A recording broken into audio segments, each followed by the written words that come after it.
انسان اگر اپنی زبان کی پلائی ہوئی مصیبتوں کا جائزہ لے تو اسے معلوم ہوگا کہ خاموشی کے اندر کتنی راحت ہے۔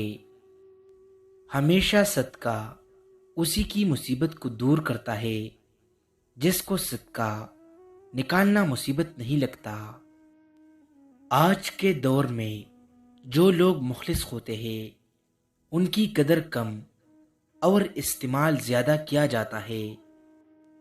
کچھ لوگ اپنے ٹانگوں سے چلنے پھرنے کا کام کم اور دوسرے کے معاملے کے اندر ٹانگیں اڑانے کا کام زیادہ کرتے ہیں۔ اگر لوگ اپنے آپ سے امیر کو دیکھ کر شکوے کرنے کی بجائے اپنے سے غریب کو دیکھ کر رب کریم کا شکر ادا کرنے لگے تو بہت سی پریشانیاں دور ہو سکتی ہے۔ اس دنیا کے لباسوں میں سے سب سے خوبصورت لباس حیا کا ہے۔ اس جہاں میں آنے کی خبر 9 مہینے پہلے سے پتہ لگ جاتی ہے اور جہاں سے جانے کی خبر 9 سیکنڈ پہلے بھی پتہ نہیں لگتی۔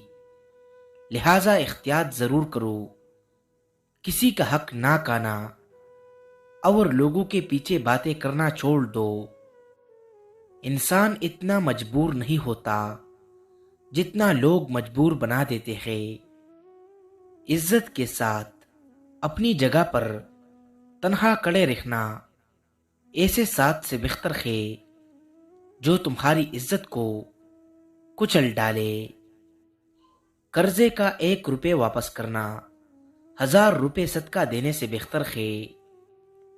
2 طریقوں سے چیزیں دیکھنے میں چھوٹی نظر آتی ہے، ایک غرور سے اور دوسرا دور سے۔ ممکن ہے کہ اس بات پر میں غلط ہوں، پر میرا ایک تجربہ ہے۔ غربت انسان کے رشتوں اور تعلقات کو کمزور کر دیتی ہے۔ پریشانی اور زندگی میں بے سکونی کی ایک وجہ یہ بھی ہے کہ انسان اپنے دکھوں کا ذکر رب کریم کی بجائے ان نالائق لوگوں سے کرتا ہے۔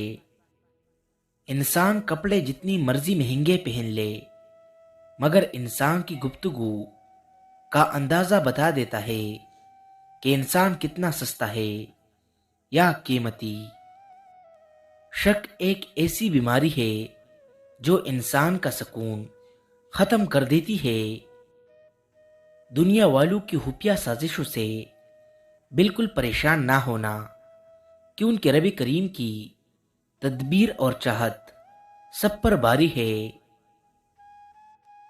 کسی جاہل آدمی کو دلیل دینا خود کو ذلیل کرنے کے برابر ہے۔